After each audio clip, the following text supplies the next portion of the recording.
Session 3 of Unit 1 of Industrial Relations and Labour Legislation of 6th semester BBA. In this session, we shall study about the three actors of industrial relations.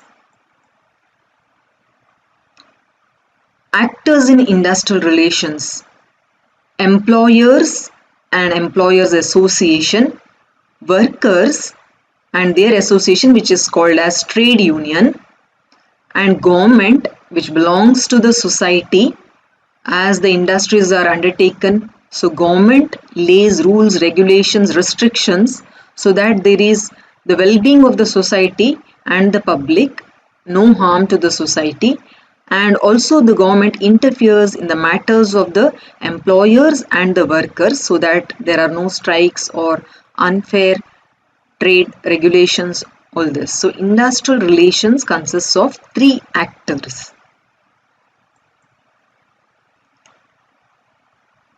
Workers and their organization. This is the first part, the workers and their organizations. The workers play an important role in industrial relations. The workers have working age, educational background, family background, psychological factors, culture, skills, attitudes toward the work, etc. Workers' organizations prominently is known as trade unions, which play their role more prominently in the trade union activities. The main purpose of the trade union is to protect workers' economic interest through collective bargaining. Economic interest, when we say, it is related to the money. Economic interest through collective bargaining, and by bringing pressure on management through economic and political tactics.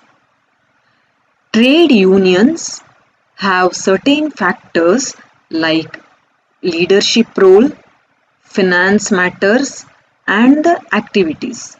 So the trade union factors, they take the role of a leadership and fight for their rights related to the money matters and the activities of the trade unions.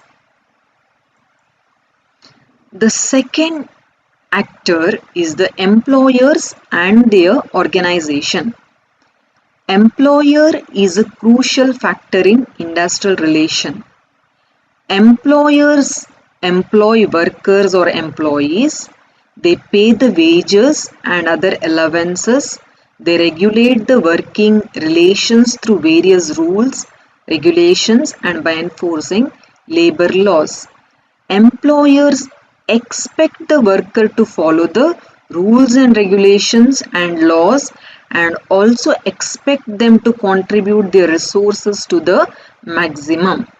Employer form their organization to equate their bargaining power with that of trade unions, because even they have understood individually the employer cannot deal with these trade unions. Therefore, employers have their organizations.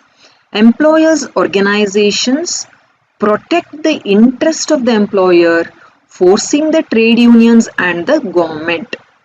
So to stand on their part, the employer has formed their organization to confront with the trade union as well as the government.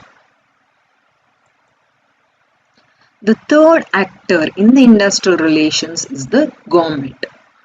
Government exerts its influence on industrial relations through its labor policy, industrial relations policy, labor laws, conciliation and adjudication, by playing the role of a mediator, that is the middleman in between the trade unions and the employers, and it tries to regulate the activities and behavior of both employees' organizations and the employers' organizations.